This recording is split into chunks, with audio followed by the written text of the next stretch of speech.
I do, officer. My name's... I don't care if your name's Broderick Crawford. Don't you know you can't drive a piece of shit like that on the highway? I'll thank you not to use that kind of language in my presence. Never mind that crap. Now, what the hell is this? This is evidence. Evidence?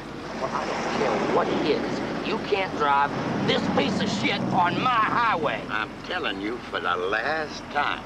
I happen to have my young son in the car, and I don't want to hear that kind of language. Look, I'm asking you one simple goddamn... Hold it! Don't you ever raise your voice to me. Do you know who you're talking to? I happen to be Buford T. Justice, a distinguished officer of over 30 years seniority. One of the most highly respected law enforcement agents in the United States of America. That vehicle happens to be evidence, valuable evidence, that's going to convict a maniac that I've been trying to apprehend and that I have been in high-speed pursuit of for 700 miles. He is wanted for a Mann Act, kidnapping, and the attempted murder of over 20 brother officers.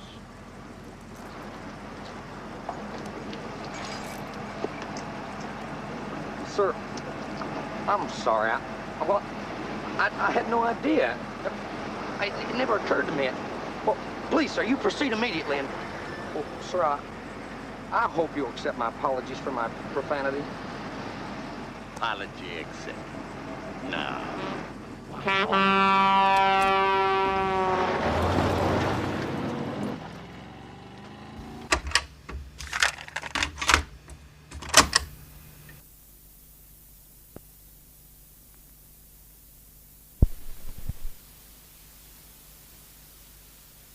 Hello, and welcome to Fly By Films, a once or twice a month podcast or field recording, whatever you want. Dadcast.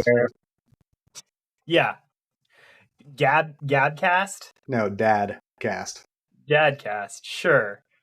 Once or twice a month, we, using the magic of distance-defying tubes, we get together and we discuss films that either have been or probably already are forgotten. I just want to note in this moment for our listeners that I just literally saw a new wrinkle form in Jameson's brain as he tried to do this intro off the top of his head. It was fascinating to watch. I think you're getting into the other movie that we're going to be talking about in a couple weeks about brain wrinkles. Yeah. Oh yeah. No, so, it's full of brain wrinkles. That one. Yeah. There's a little forward promo for our audience. Mm-hmm.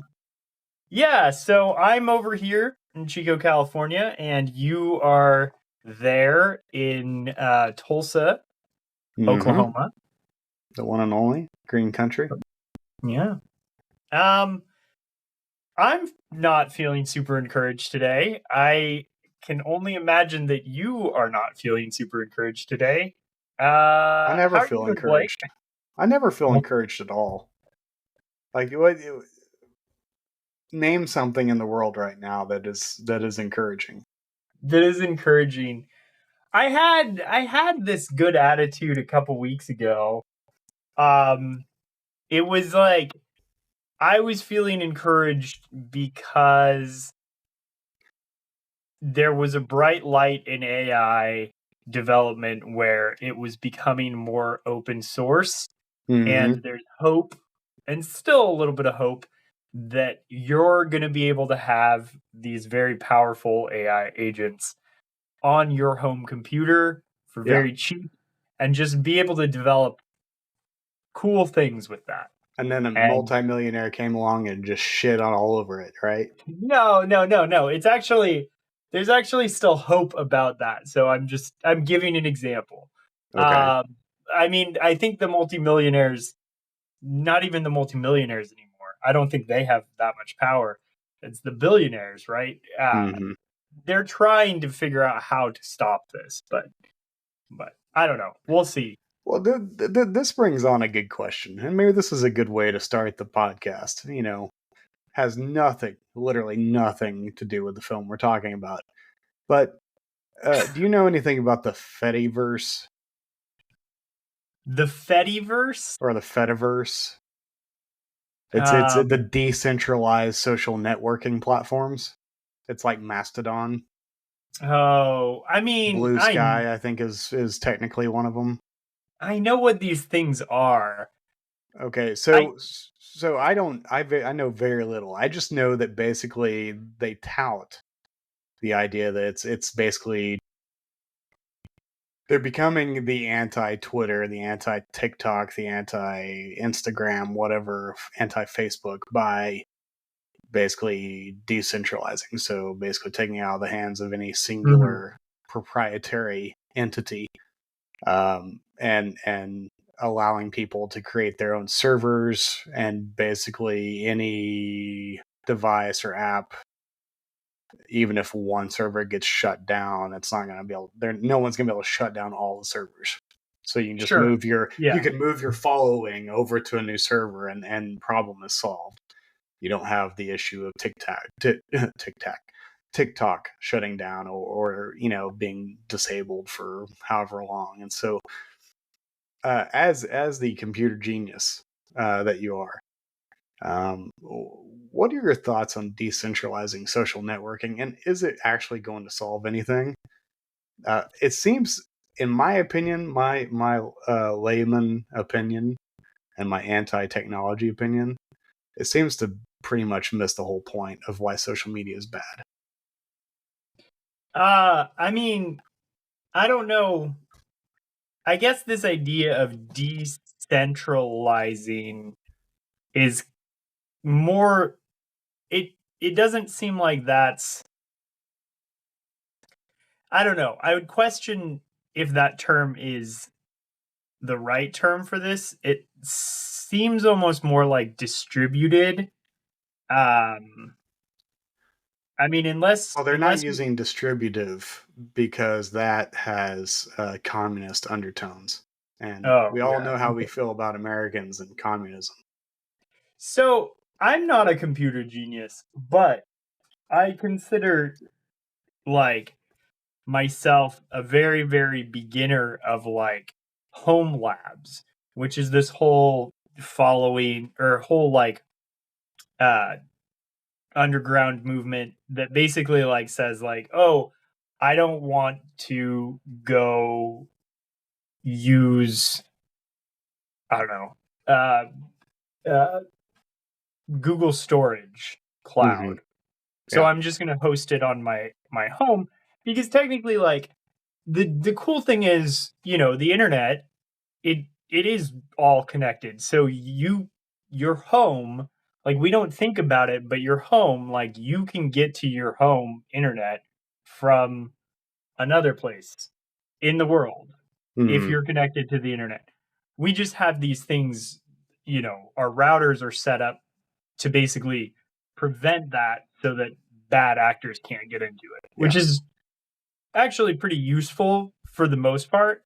Yeah. But Can still be bypassed if you're good enough. yeah, it can be bypassed, and there's some good reasons to do that. Like, if I don't want to upload my data to Google, I want to upload it to, you know, my home servers or whatnot. Hmm. And yeah, I actually don't have anything like that off or right now.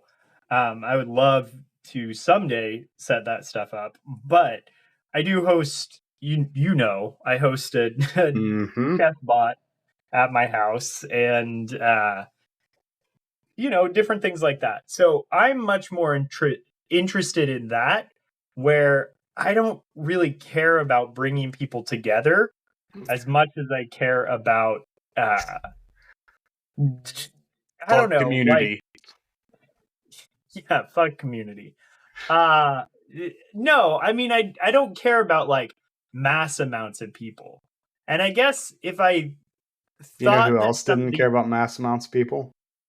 what was that? You know who else didn't care about mass amounts of people? Yeah, no, I know. The I know Germans who and you're the gonna... Russians. Yeah. Yeah.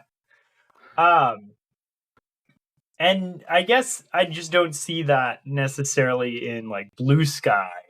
It just seems like Yeah. another Twitter, right?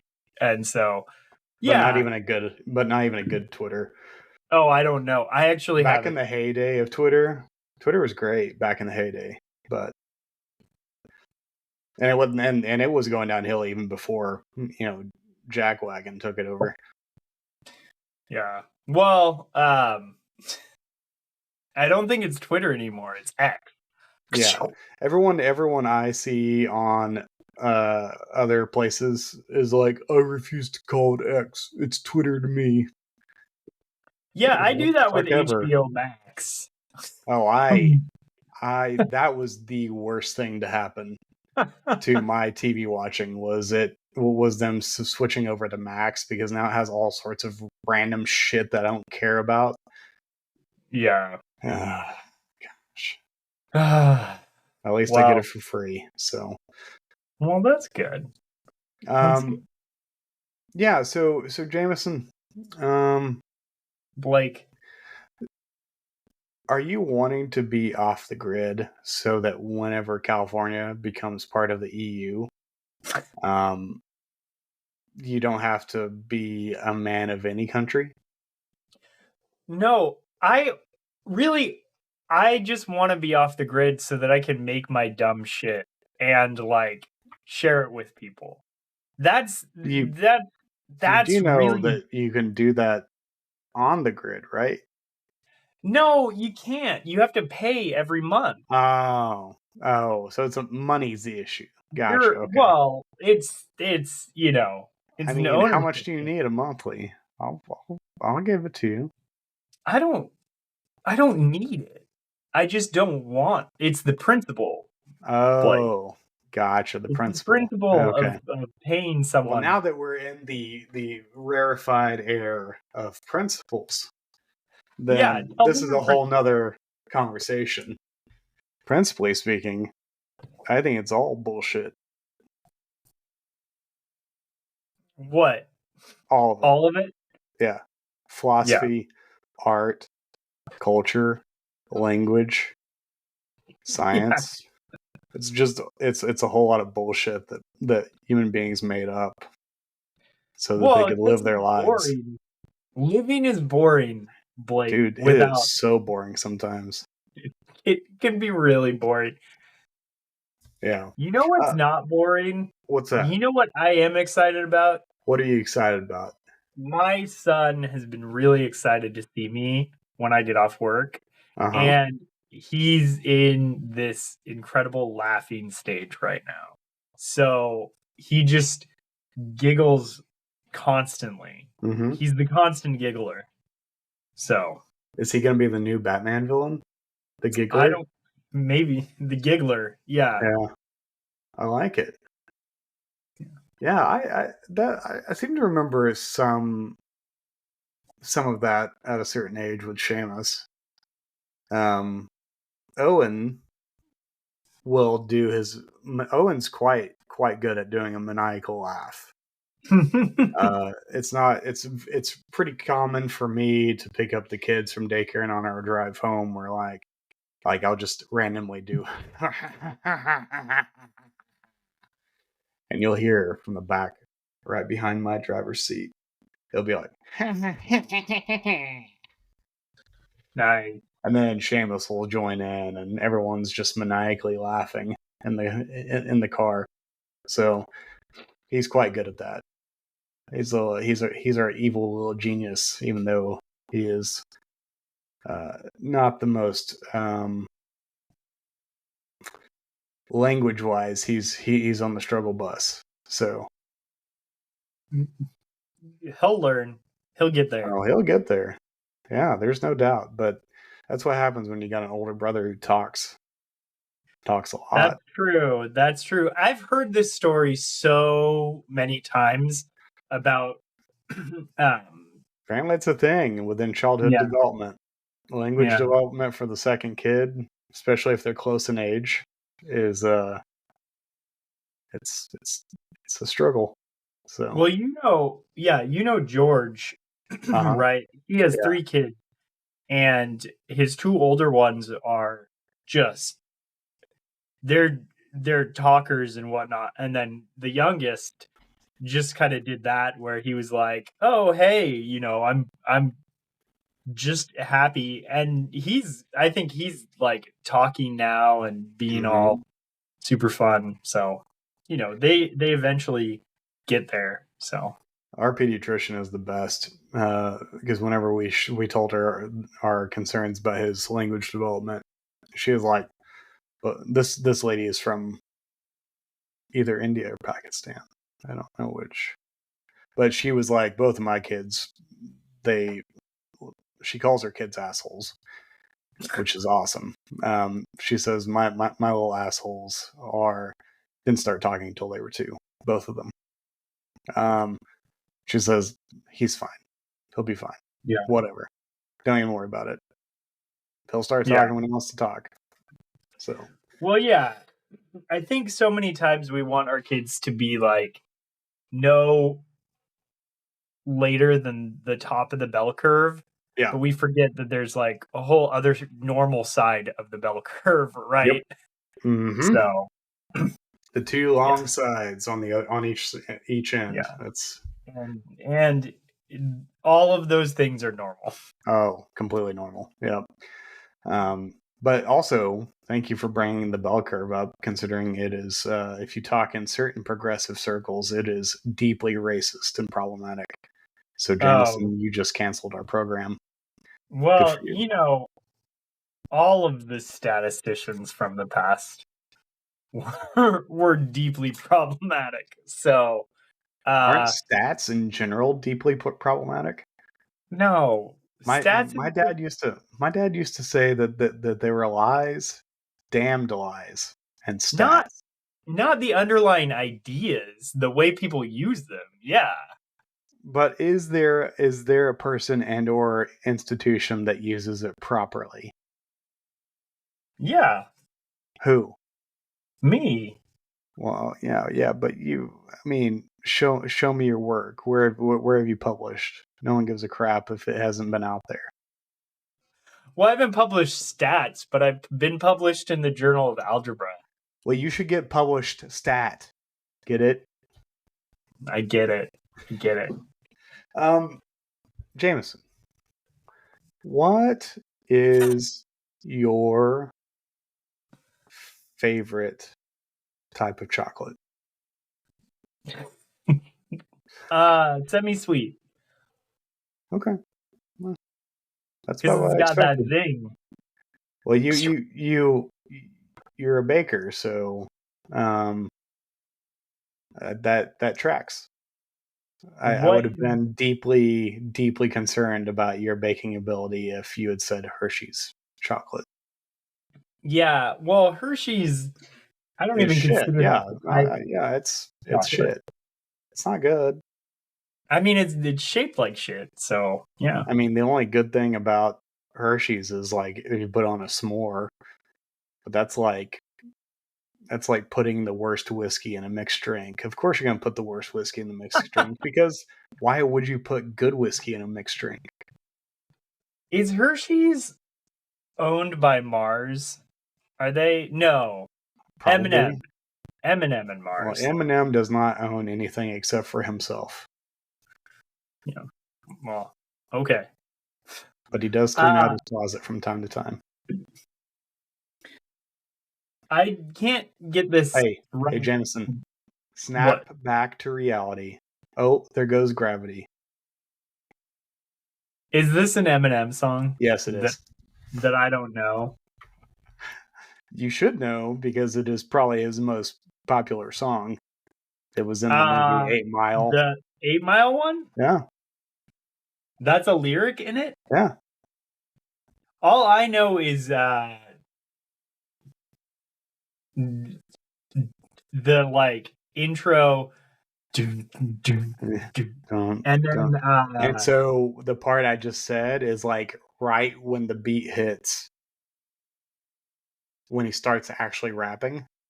That's the line. That's the beginning of the line. I just thought that he said "lose yourself" over and over and over again. Well, I mean, to the common person, yeah, that's basically what rap is. Well, but if you're not a common person and you love hip hop, and you start to realize that no, underneath each of those repeated stanzas, there are more words packed in. You just have to listen closely. I missed everything you said. After the first thing, I didn't realize that there was anything in between. So see, I do. See, I saw what you did there. Yeah, that was really just good. a common guy. Yeah. So Jameson. Like, I feel like we're struggling. We need to talk about this fucking film. That's what we need to talk about. Well, this is true. We only have an hour. Yeah. So is this a new thing? Is we're trying to like do hour episodes now? Well, technically we can go as long as we want tonight because we don't have a second one to record. That is true, but why? No. Everything that good can be said within an hour's time. This is the law of the universe. It's true. It's the law of writing. If it can be said in an hour, it can be said better in 15 minutes. Yeah. Yep. If it can be written in 500 pages, it could probably be better written in 200 pages. Oh, I was going to go with 30. Well, it's really funny that you say that, Blake. As far as stats go. Because you and I are currently in another book club where we are reading a long fantasy. A long book. A long fantasy book. Has there ever been... What do you think the shortest fantasy book is? Like, we're not talking about The Hobbit. It's probably The Hobbit is the shortest fantasy book, honestly. But can you really consider that separate? I mean, yeah, that's my struggle. That's my struggle with most fantasy books is you can't ever actually say that it's like alone. Because when you think of The Hobbit, you don't think of just The Hobbit. You think of The Lord of the Rings. You think of the Silmarillion. You think of all these things, and it's all tied together. It's the same fucking story. And so, no, it's never just The Hobbit. You're right. And this is... I know people have their thoughts on anime and whatnot, but this is the exact reason why anime never took for me. Was because people would talk about anime, and it would be like, oh, you have to watch 500 episodes of, Fruit in the Loin. And then you, and then you can finally understand this obscure storyline that everyone's freaking out about. I'm going to start writing an anime and calling it Fruit in the Loop. Fruit in the Loop. Yeah, bless Ian for choosing this book. It's actually getting better. But will I have any impetus to read the other two books? Probably not. Well, that's what I'm just hoping for a good resolution and not like a carry-on resolution. Which but of course it's going to be a carry-on resolution. It's a trilogy. Of course it's not going to be fully satisfying. If it was, why the fuck would you read the other two? Well, I mean, if you enjoyed it so much that you wanted to go back, I don't think people actually enjoy fantasy. Do they actually enjoy fantasy? I mean, why do you think this book was chosen? Because Ian is a serial killer. Oh, okay. And he hates us. He doesn't And he hate us. wants I to am put us in enjoying a it. It is he wants to put us in his trunk and then flay us slowly. slowly. Ugh. Yeah. He wants to I put the lotion in the basket. well, he'll have to find out where I am because He knows he's where you're like, at. You're in fucking Chico. It can't be that hard to find you. but isn't he like in Michigan? No, Wisconsin. Oh, they're the same. No. No, one is cheesy, the other one isn't. Oh, which one has more lakes?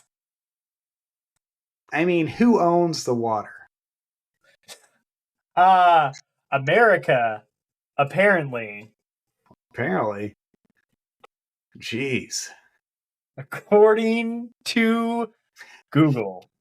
You know what I've been enjoying of late is seeing how many things get rescinded. It's like words just being spewed and then the very next day they're being spewed right back up in themselves and we're all like, oh my god, the world's ending. Oh, maybe the world's not ending. Oh my god, the world's ending. Oh, maybe it's not ending. Oh my god. It's just like a vicious cycle of incompetence and stupidity.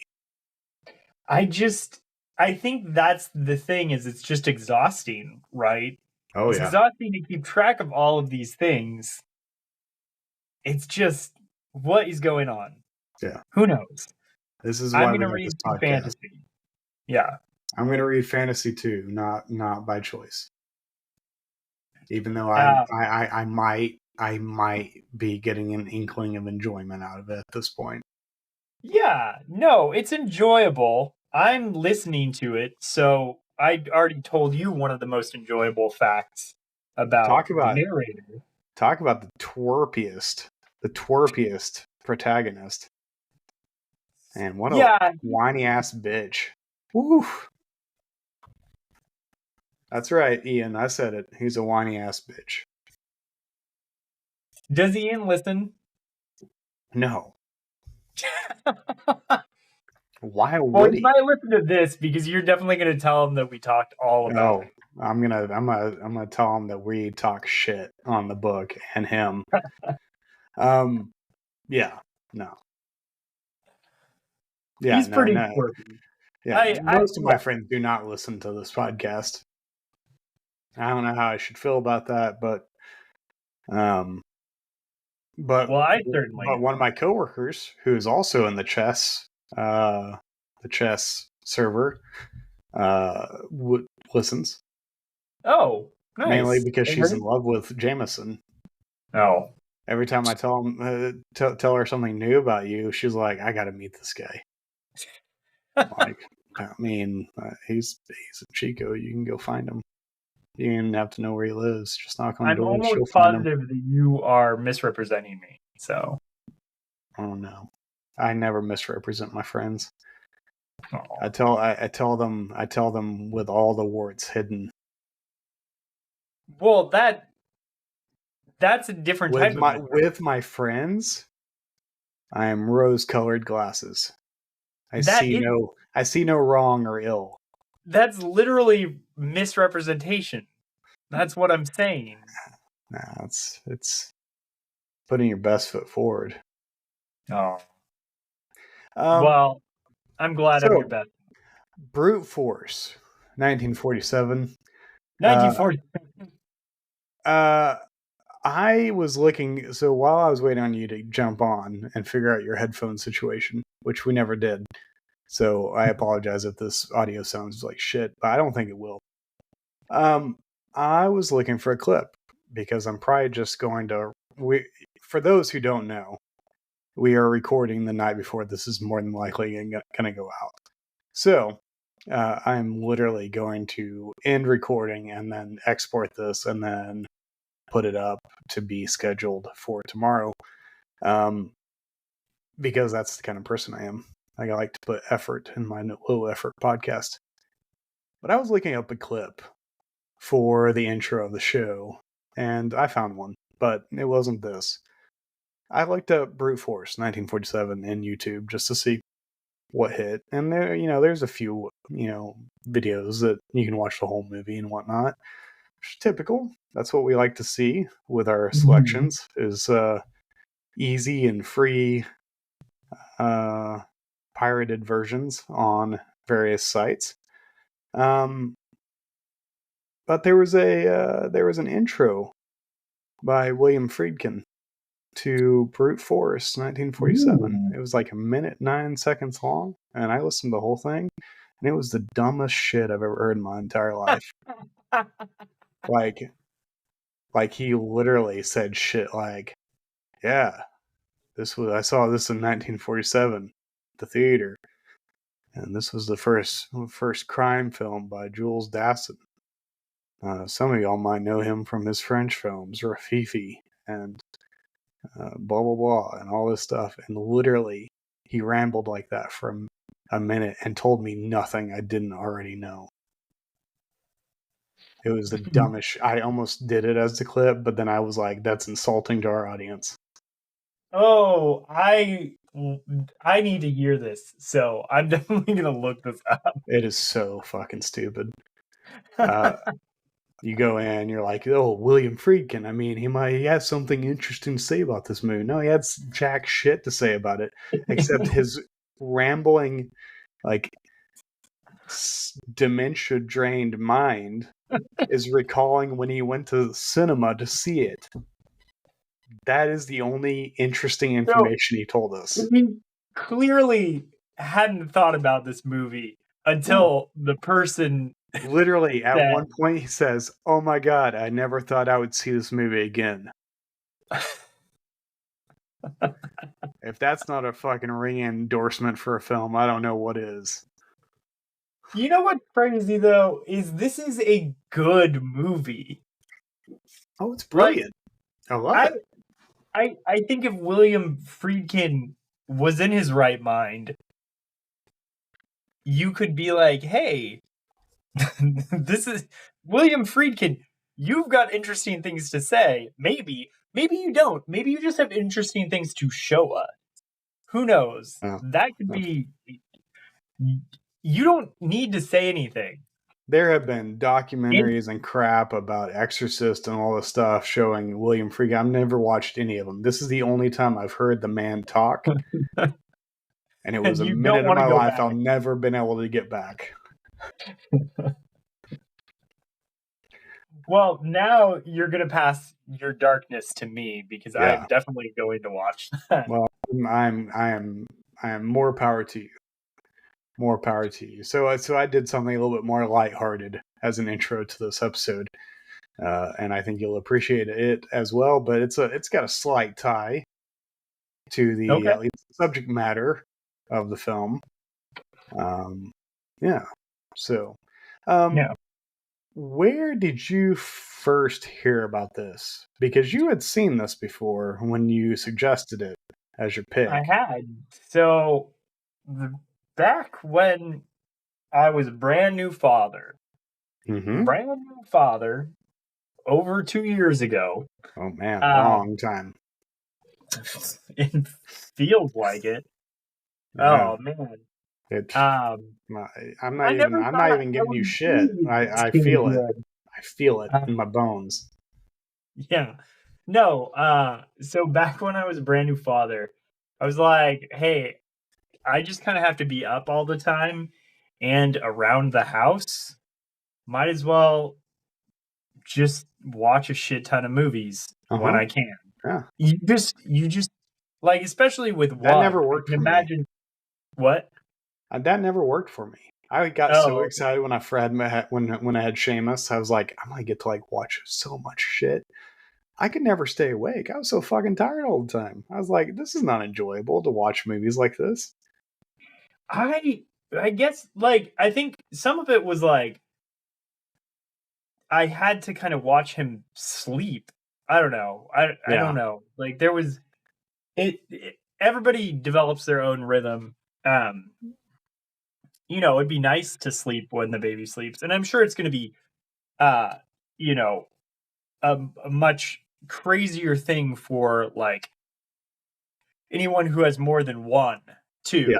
So we Yeah. had one at that time. It was very chill. Wait, you have more than one now? No. Okay, shit. That scared me there for a second. Yeah, no, we I was just like, have did one. I miss something? We also had my Kira's brother's soon-to-be wife is a doula who did some overnight help for us for We had like a doula 2 weeks. Yeah, with our first kid. nice. It's cool. I mean, it's a thing. But I got subscription to the Criterion, and I was like, I'm gonna watch a shit ton of movies. And this was in November when he was born, and November they do November Noir, and I was like, oh great, I'll watch a bunch of noir. And I got hooked on this this guy, Jules Dassin, from another movie called The Naked City that he also made. Never seen it. Yeah, that one's worth your time because I honestly think that movie is the genesis of procedural shows that we see nowadays. Because it's literally a procedural told in New York City, and it's really good, and it's very smart, very like meta for being made in the 50s or whatnot. And I don't know. I mean, sure, sometimes being meta can be annoying, but I give this a pass because but there's a difference between self-aware like meta, self-aware meta and non-self-aware meta. Self-aware meta is what we're talking about. That's fucking annoying when they're like, hey, see what I'm doing? They're like constantly pointing at what they're doing. Whereas people like Jules Dassin, from the sounds of it, was just doing shit. And he was like, no, this is the way I'm telling the story. Yeah. It's pretty good. So I was like, okay, I'm gonna check out more from this guy. And the next one that I watched was this movie, Brute Force. And I thought this was equally as brilliant. Like, I mean, it's just, I think a lot of people get hung up with how people act in older movies. I know I do, because it kind of feels like it's closer to being a play in some instances. Somehow this director, I feel like, is able to get acting that feels modern to me from these actors. No, it's not 100%. You're going to get like these goofy bits where this guy is sing-songing, throughout the movie. And that has its own charm in its own different ways. But it's like the rare moments of lightness in the film. Yeah. But like Hume Cronin, like you texted me, Hume Cronin from Cocoon, which I have not seen, but you were like, I didn't know he could be an asshole. And dude, he is straight up evil in this movie. He's an evil fucker in this one. I had never seen him play something like that. Yeah. I didn't even know he had it in him. I was like, what in the world is going on? Did I enter an alternate universe where Hume Cronin is actually a bad person? Well, I just think, like, I don't know. I think it's very rare to find these movies like I'm Night of the Hunter. I'm blanking on Robert Mitchum. Robert Mitchum. Like, these instances where you can have these evil villains with this incredible depth from even back then, you know. Yeah. Again, I'm not trying to be like surprise. Oh my God, I didn't think that black and white movies could have depth. Obviously they do, but you're right in that there is a quintessential difference between classic Hollywood and modern Hollywood as far as what is considered quote unquote good acting. Whereas most people would consider classic Hollywood more theatrical, more like you said, more like a play. Which has its own part. Like I think back to, I think it was like 2016, something like that, when the movie Fences came out with Denzel Washington. Yeah. Really love that movie, even though it's based on a play. I think it's by August Wilson. I may have that wrong. He was like a significant playwright, but a lot of people gave that movie shit because it felt like an actual play put on screen. And I was like, well, yeah, that's the fucking point. That's what they were doing. Like, this is classic style Hollywood filmmaking. This is not modern day. Like, this is not Tragedy of Macbeth. Yeah. Where they're doing all sorts of, like, you know, nice little naturalistic touches with some, you know, special effects and things like that. No, they're doing a fucking play. Yeah. And so, like, do I prefer naturalistic acting over play acting?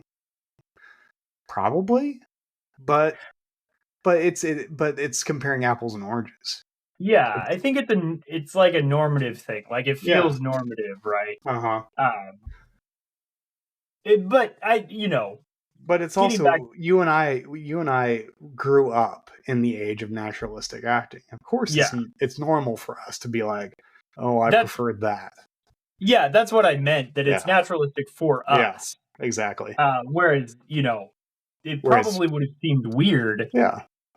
Back in the day. Why are these people acting like they're just normal people on the screen? Yeah. That's weird as fuck. Yeah. Yeah. I could actually think of one other movie just off the top of my head that feels like a play. And this is actually because it's set up this way. But did you ever see Dogville? Lars von Trier? No, I don't think I did. I've seen a good portion of his stuff, but I think that's one I have not seen. That one is good. Okay. I haven't seen. There's some other movies that I haven't seen, and actually, I don't like all of his movies. No, he's an asshole, and I'm not a fan. But that's what he's doing. He's intentionally being an asshole with his films. He's a provocateur. Yeah, but Dogville. I mean, the whole like set is half a set, and people kind of play acting, and you've got that sounds like something Lars von Trier would do. Yeah, of course. But okay. So getting back to this movie, I think it just like kind of surprised me because I had been watching, string of older movies where you've got like the Bogarts, overacting and whatnot, and that. But I think I'm on record saying Humphrey Bogart is overrated. But then you told me to go and watch The Treasure of Sierra Madre, and I have to agree. Like, that movie is incredible. It's phenomenal. It's phenomenal, and he does a great job. But it's like John Wayne. John Wayne is a cliche of himself in just about every single movie, except for a handful, like Bells of St. Mary or Quiet Man or something like that. Yeah, and you're just like, oh, he actually can act. He's just not required to most of the time. Yeah, exactly. But and then I come across this, and I'm like, oh wow. I'm introduced to Burt Lancaster, who he's a big deal. And then I don't know. Do you have a strong like background with Burt Lancaster? I've always in my head, for whatever reason, Burt Lancaster seems like an actor that I would never give two shits about. Like, I hear that name and I'm like, yeah, that sounds like an actor I could care less about. it sounds like he's an good, actor man. that The Simpsons made up. Yeah, right. Exactly. Yeah. But he's great in this. No, he's great. And I went on a little bit of a Burt Lancaster kick. I watched this, and there's Gantry, Elmer Gantry. So he's in Elmer Gantry, which is most famous now for being the inspiration for There Will Be Blood. That's funny. Paul Dano's character. It's not nearly as dark as that, but it does kind of fit into a weird Southern Gothic. Not nearly as good as like a Flannery O'Connor story, yeah, but something that would exist kind of alongside that, hoping to maybe be something like that. So nice. Yeah, I've heard of Elmer Gantry, but I've never read it or seen the movie. So yeah, I honestly wasn't that impressed by it. Like I think Burt Lancaster is the best part, but it kind of fizzles out. Gotcha. At the end. But yeah, so this movie, it's about a prison, and it's about the most badass prison ever. It's pretty cool. It's pretty cool. It's pretty cool. I mean, how much they had me at the layout of this fucking prison. Yeah. It has a fucking moat. Yeah. And there's only one way in, one way out. I mean, holy shit, that's amazing. I think, I guess like I think of Alcatraz, even though it's definitely not like an island. It's a little bit less isolation than that. Yeah. But so it's these, it's this cell, I think cell R17. I'm looking at the Wikipedia page right now. Otherwise I wouldn't have remembered that. Yeah. But it's these 5 guys that all kind of came to be at the prison for various reasons. You learn about all their different stories. Burt Lancaster's character decides that he wants to escape, and he plans an escape. And while all of that is going on, there's all this discussion about prisoner rights happening with the higher ups, and there's Hugh Cronin's character is Muncie. The head guard. Yeah, he's trying to make these power grabs to be the warden, and then you got the doctor, who is an alcoholic, but also probably the soldiers' like only mouthpiece in the upper echelons of the prison, or in soldiers' mouthpiece, the prisoner's mouthpiece. And I think too, when I watched this, I was kind of in a mindset of I think we had watched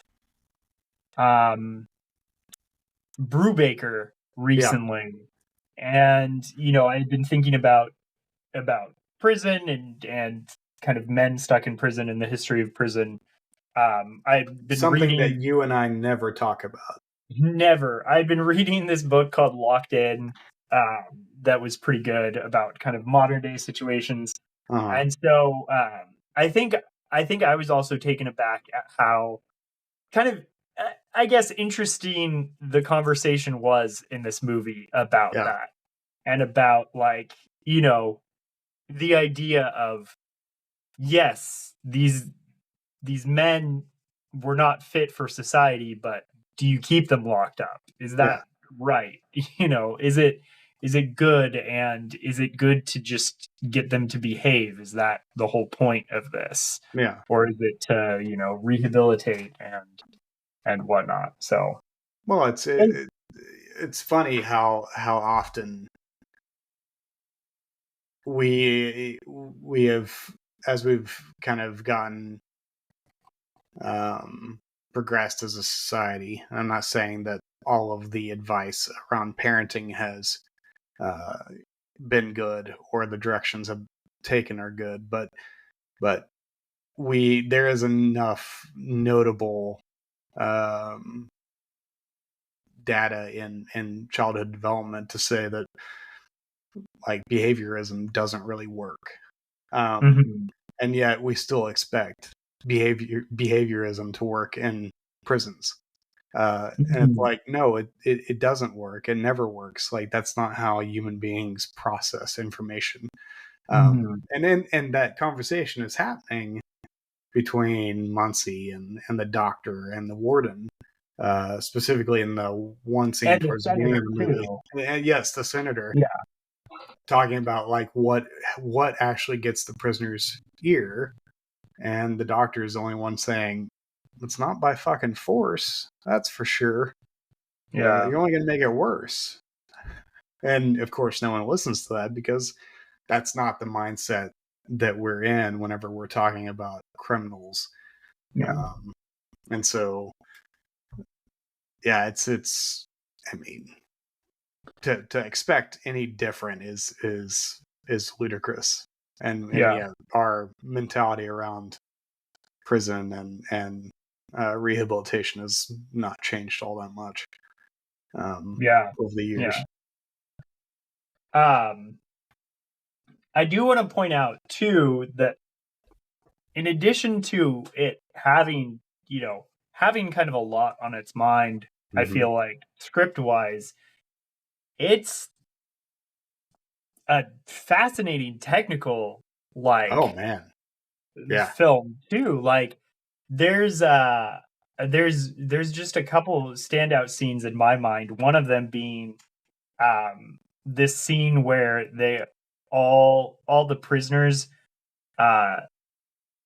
commit a murder together.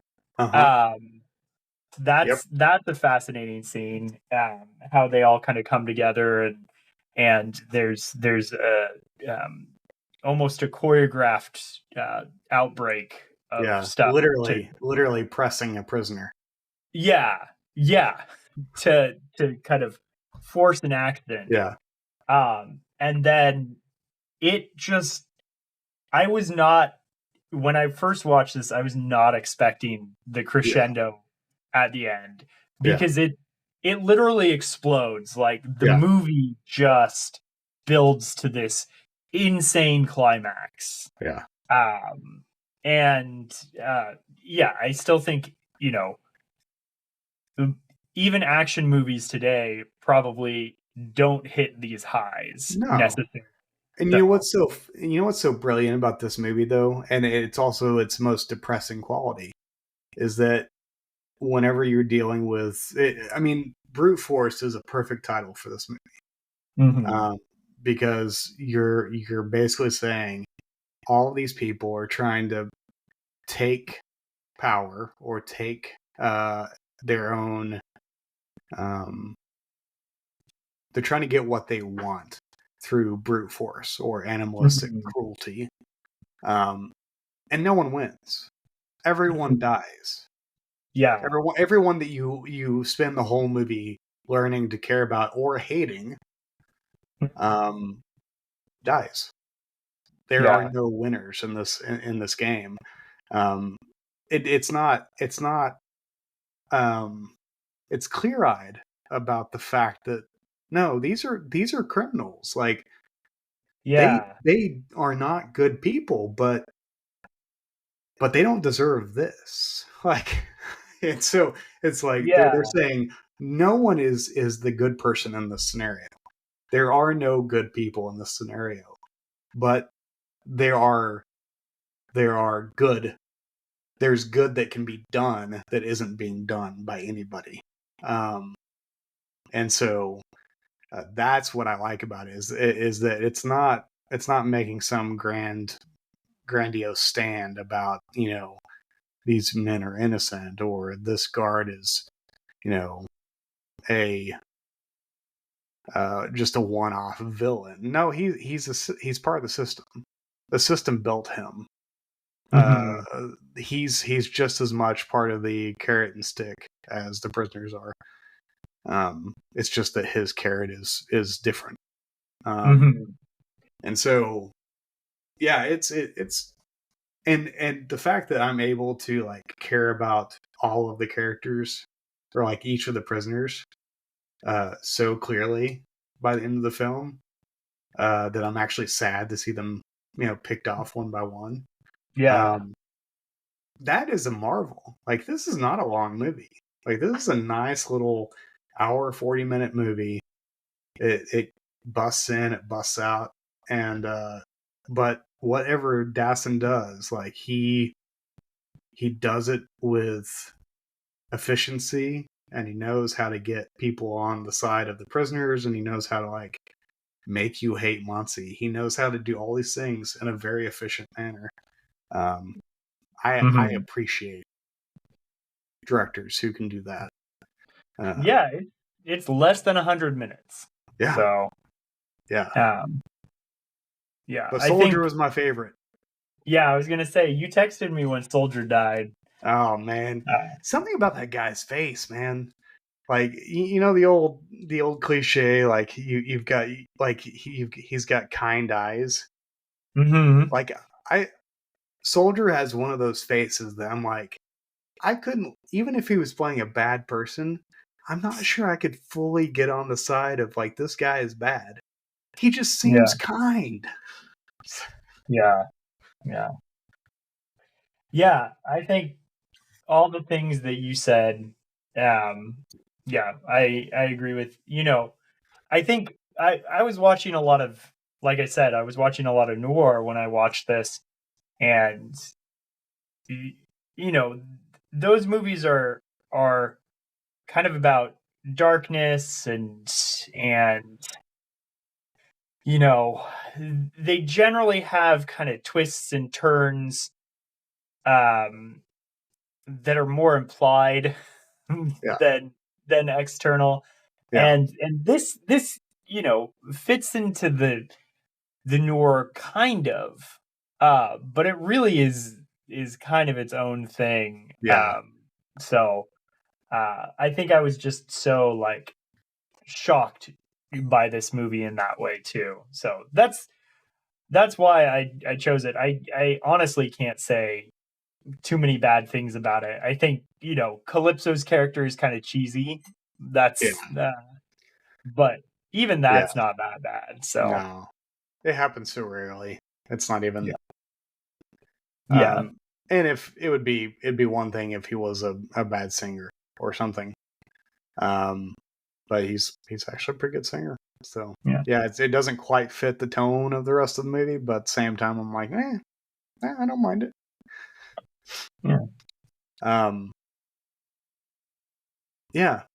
I was very pleased with this film. I was pleased that you picked it, and I'm pleased that it was as badass as it was. You know what I'm also pleased about? What's that? That you watched that William Friedkin clip, because I feel like that justifies why we chose this movie. Because even William Friedkin forgot about this film. Yep. William Friedkin forgot about this film and forgot that there was such thing as a theater. From the feeling I got from that clip. I'm a little off put by the fact that this film is forgotten. I know. It really shouldn't be.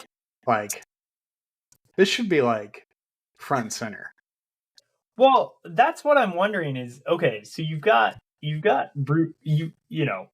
this great movie, and you've got Burt Lancaster, who I guess is a pretty storied movie star. Yeah. I almost wonder if Jules Dassin was canceled. Like, are we watching like a pedophiles film? I know he had ties to the Communist Party. Oh, maybe that's why. That actually might be why. Yeah. I mean, No, he consistently I also don't was, mean to yeah. besmirch his name. Oh no. I mean, I was watching another clip about this movie before you got on to looking for clips for the front, and one of them noted that he was part of the Communist Party, and that those, I mean, yeah, this was. You got to be careful with that shit in 1947. So that's all I'm going to say about that. That's true. So. Yeah, I kind of want to check out this guy's other films because I was quite pleased with this one. Well, I haven't seen Rafifi, but I feel like that's his most well-known one. But how do you feel like? Okay, so maybe a good way to like end this out. What is your relationship with prison films? Like, is that a genre that you like to watch? Regardless of how cheesy they might be or sentimental or... I think that's what I have to kind of get over is... Well, there's two films that or two genres that I put prison films in. And I think I need to jailbreak them from those in my mind. Okay. See what I did there? Yeah, I totally saw it. Yeah, it was beautiful. Didn't whoosh over your head. No. So I associate them with like you said, cheesy, sentimental.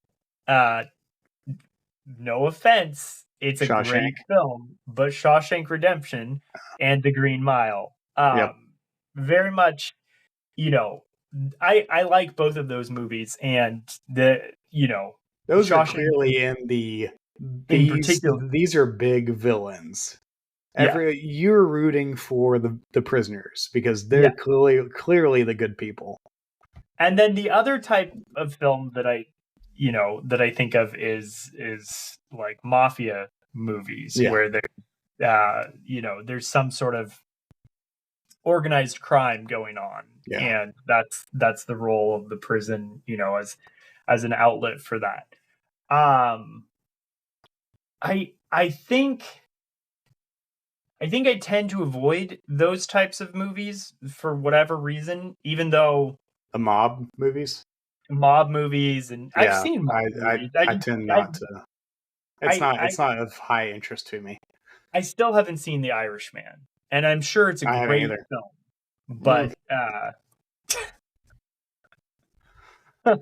if you want to watch Scorsese, pleasure himself for 4 hours, I guess.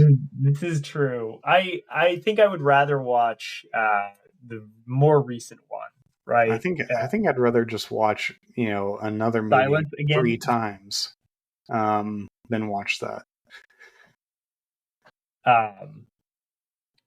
Anyway, so I don't know. Maybe I just need to count, have a different space in my mind for prison. But what about you? Honestly, there's not really like these types of prison films are rare.